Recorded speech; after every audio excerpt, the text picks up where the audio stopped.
Salut à tous, c'est Star Wars Lego Team. Aujourd'hui on se retrouve pour une nouvelle vidéo review. Donc il s'agit ici du Phantom, donc le set 75048 de chez Lego, donc qui est un set Lego Star Wars qui centre son action sur la partie Star Wars Rebels. Voilà, donc c'est pour ça qu'on voit figurer le logo Star Wars Rebels. Ainsi que nous pouvons constater également la présence de deux personnages issus de la série. Il s'agit d'Ezra Bridger et de Chopper, donc le petit droïde, voilà, donc c'est un 10P exactement. Voilà, donc un vaisseau pas très joli d'apparence, j'ai l'impression. Voilà, on va attendre de le monter quand même pour juger. Donc une boîte assez complète, hein, comme d'habitude, le logo Lego, le logo Star Wars, le logo Disney qui doit figurer quelque part, j'imagine. Ah non, c'est un set 2014, donc il n'y a pas de logo Disney encore sur celui-là. Par contre, on retrouve vraiment le design Star Wars Rebels avec le casque de Stormtrooper, voilà. À l'arrière, on voit les fonctions de ce set, donc une vitre qui s'ouvre, un module qui se détache, ça c'est assez intéressant. Il peut se coupler avec le gauche, voilà, donc on peut le fantôme plus le gauche, ça donne le vaisseau complet, voilà, donc qui est plutôt pas mal. Les nouveaux systèmes de missiles de Lego que moi j'aime beaucoup. Une petite boîte de rangement pour mettre des affaires et Chopper. Une petite trappe à l'arrière. Des ailes rétractables, voilà. Avec une petite vue du vaisseau comme ceci. De face et de haut, voilà. Donc plutôt complet. Voilà, donc on va passer maintenant à l'ouverture de la boîte pour voir un peu ce qu'il y a dedans. Et voilà, donc à l'intérieur on retrouve deux sachets, chacun comprenant en plus à l'intérieur de chaque sachet un petit sachet, donc avec les petites parties. Donc pour le premier sachet, on a la verrière, les personnages et quelques pièces. Je pense que c'est la partie qui compose l'avant du cockpit.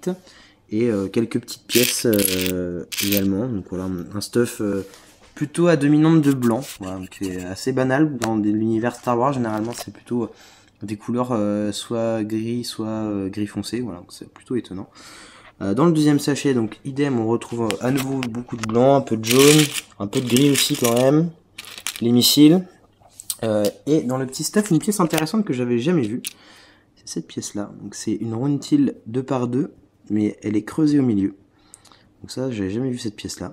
Voilà, donc on a cette pièce qui est assez rare, enfin rare. Je ne pense pas qu'elle coûte cher, mais plus parce qu'on la voit pas souvent.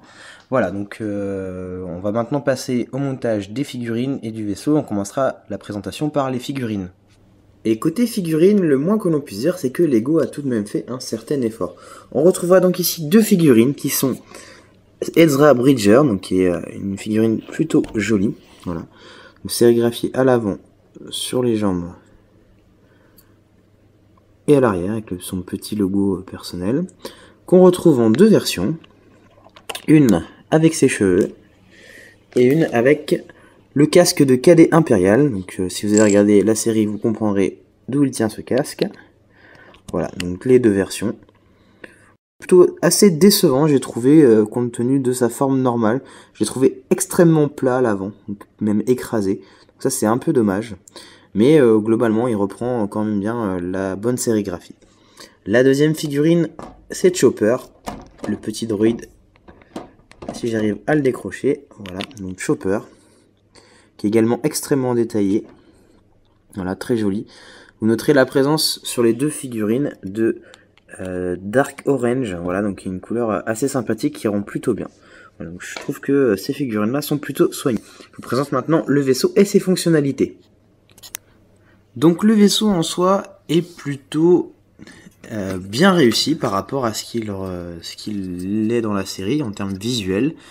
Et du coup c'est un vaisseau assez moche parce que c'est un vaisseau qui dans la série n'est pas très joli. Voilà, donc là on le voit, les ailes repliées, donc ces ailes se déplient. Hop, je vais essayer de faire en même temps que filmer, c'est pas simple. Voilà. Ce qui nous donne quelque chose d'aspect visuel. Si je mets une main devant, ça va pas. On va faire comme ça plutôt. Hop, voilà.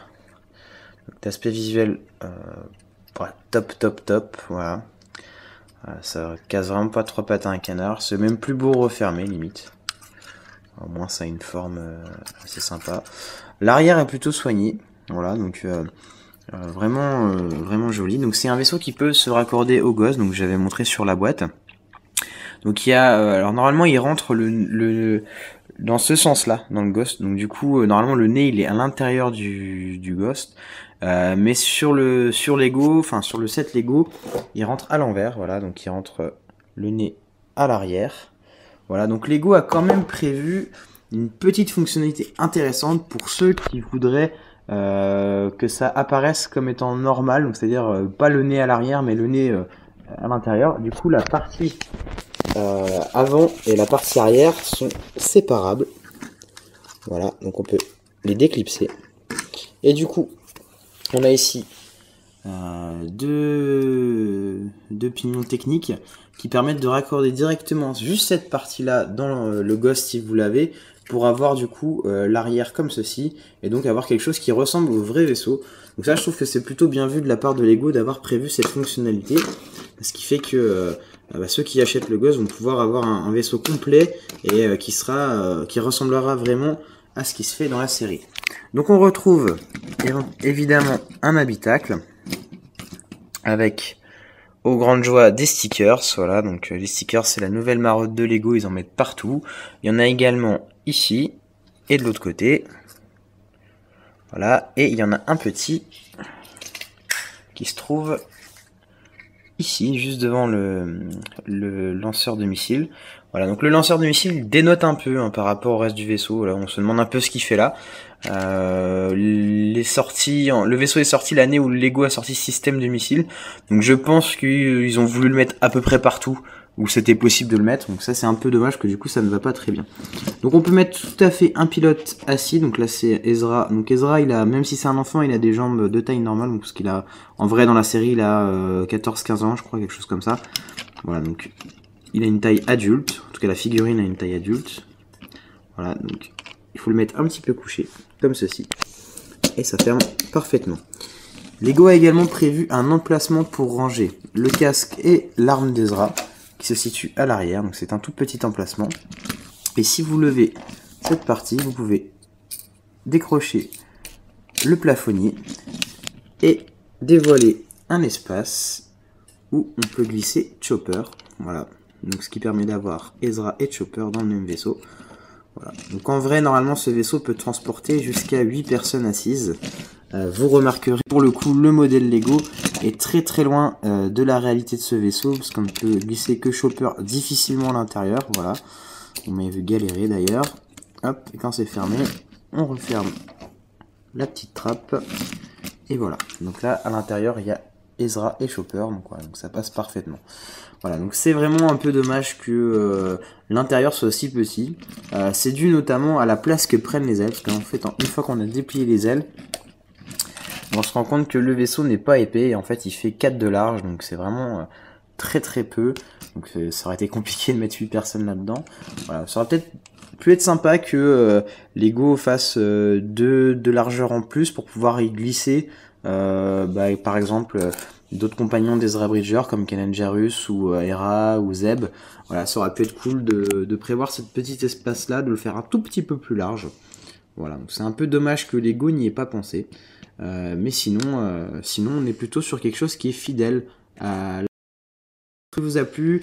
Je vous invite à mettre un pouce bleu si vous aimez la vidéo, à vous abonner à ma chaîne si ce n'est pas encore fait, à la partager éventuellement sur votre compte Google+. Donc je vous dis à bientôt pour une prochaine vidéo. C'était Star Wars Lego Team.